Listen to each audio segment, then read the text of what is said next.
अगर तुम्हें लगता है कि बिना पढ़े लिखे वायरल रील्स बना के तुम सक्सेस हो जाओगे तो ये वीडियो सिर्फ तुम्हारे लिए है। क्योंकि मैं कुछ ऐसी बातें करने जा रहा हूँ जिसके बारे में सब चुप रहते हैं। कैसे फेम और एजुकेशन के बीच में बैलेंस बनाया जाए बिना किसी एक को सेक्रीफाइस किए हुए। ये मेरा 100 डेज कैमरा चैलेंज का आज 10वां दिन है और सच कहूँ तो मैं खुद को लेके काफ़ी प्राउड फील कर पा रहा हूँ कि मैं आज 10 दिनों का जर्नी कंप्लीट कर लिया हूँ।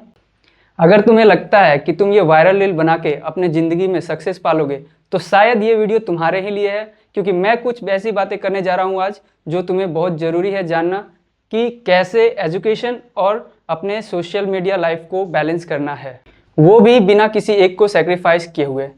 तो आज है मेरा 100 डेज कैमरा चैलेंज का 10वां दिन और मैं अपने आप को इस जर्नी में जहाँ तक आगे आया हूँ इसको लेके काफ़ी प्राउड फील कर पा रहा हूँ।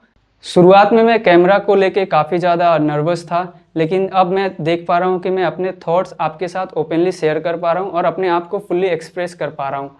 और इस जर्नी ने मुझे एक चीज़ सिखाया कि जो भी काम आप कर रहे हो वो काम को कभी भी बिना कम मेहनत के साथ ना करो। अगर आप कोई काम कर रहे हो तो उसमें पूरी मेहनत दो और पूरी शिद्दत के साथ वो काम करो। आज का टॉपिक इसलिए भी इतना इम्पोर्टेंट है क्योंकि मैं खुद एक तरफ जहाँ पढ़ाई कर रहा हूँ तो वहीं दूसरी तरफ कंटेंट क्रिएशन के जर्नी पे साथ चल रहा हूँ।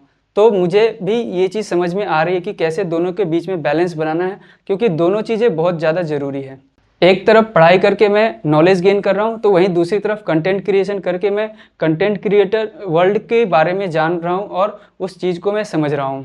आजकल के ज़माने में 13-14 साल के बच्चे भी सोशल मीडिया पे फेमस हो रहे हैं, उन्हें फेम मिल रहा है और स्पॉन्सरशिप भी मिल रहा है और पैसे भी मिल रहा है। लेकिन कभी सोचा है कि ये फेम कितने दिनों के लिए है? ये 10 सेकेंड का रील और ये 10 लाख व्यूज़ कितने दिनों तक चलेगा? सिर्फ एक ट्रेंड बदलने तक। एक ट्रेंड बदला और ऑडियंस आपको बिल्कुल भूल चुकी होगी। सोशल मीडिया फेम एक अपॉर्चुनिटी है, लेकिन अगर उसके पीछे नॉलेज, डिसिप्लिन, क्रिएटिव स्किल और रिसर्च स्किल नहीं है तो ये बस एक बबल है और ये बबल कभी भी फूट सकता है।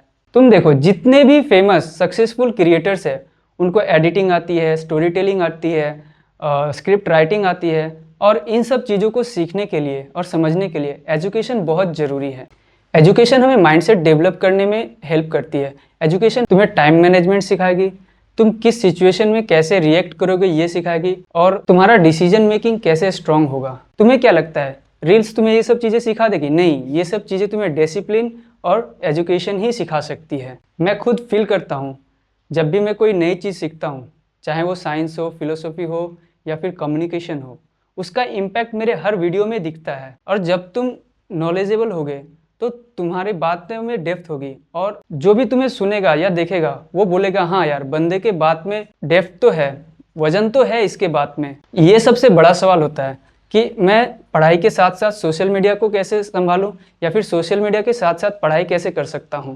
मेरा पर्सनल और सिंपल सा सॉल्यूशन है डिसिप्लिन और टाइम मैनेजमेंट। मैं हर दिन अपने लिए एक फिक्स टाइम निकालता हूँ। सुबह को मैं 3-4 घंटे पढ़ाई कर लेता हूँ, शाम को मैं एक्सरसाइज और अपने जो ज़रूरी काम होते हैं उनको निपटा देता हूँ और रात को स्क्रिप्ट हो गया, रिकॉर्डिंग हो गए और एडिटिंग होते हैं, इनको मैं रात को निपटा देता हूँ। ये एक इजी फॉर्मूला नहीं है, लेकिन अगर तुम्हें दोनों चीज़ें चाहिए, फेम भी चाहिए और फ्यूचर भी, तो तुम्हें इन दोनों के बीच में बैलेंस बनाना आना पड़ेगा।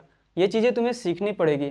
और अगर तुमसे कोई कहता है कि पढ़ाई बेकार है तो तुम उसके पास 5 साल बाद जाके मिलना और तुम्हें उसका जवाब खुद मिल जाएगा। दोस्तों, एजुकेशन और सोशल मीडिया दोनों में से किसी को भी मत छोड़ना। एक तुम्हें नॉलेज देगा तो दूसरा तुम्हें प्लेटफॉर्म देगा। अगर एजुकेशन तुम्हारा नॉलेज है तो सोशल मीडिया तुम्हारा माइक है। अगर तुम्हारे पास नॉलेज है तो तुम किसी भी प्लेटफॉर्म पे अपने आप को रख सकते हो, अपने आप को साबित कर सकते हो। अगर एजुकेशन नहीं है तो फेम टेम्पररी है, कुछ समय के बाद वैनिश हो जाएगा। तो सोच समझ के डिसीजन लो कि तुम्हें टेम्पररी फेम चाहिए या लॉन्ग टर्म सक्सेस। अगर तुम भी इसी कंफ्यूजन में हो कि तुम्हें फेम चाहिए या फ्यूचर, तो नीचे कमेंट डाउन करके बताओ। मैं हर उस बंदे का हेल्प करता हूँ जो अपने आप को ग्रो करना चाहता है, अपने आप के लाइफ में डिसिप्लिन लाना चाहता है और अपना फ्यूचर बेहतर करना चाहता है। तो मिलते हैं कल एक दूसरे वीडियो में और किसी दूसरे टॉपिक पे बातें होगी, किसी दूसरे बेहतर टॉपिक पे बातें होगी, जिससे कि हम अपने लाइफ को बेटर कर सके और इम्प्रूव कर सके और अपने लाइफ में और ऊंचाइयों को छू सके। तो आज का वीडियो यहीं पे समाप्त होता है। एक नए थॉट के साथ हम कल फिर मिलेंगे। तब तक के लिए keep growing and keep shining.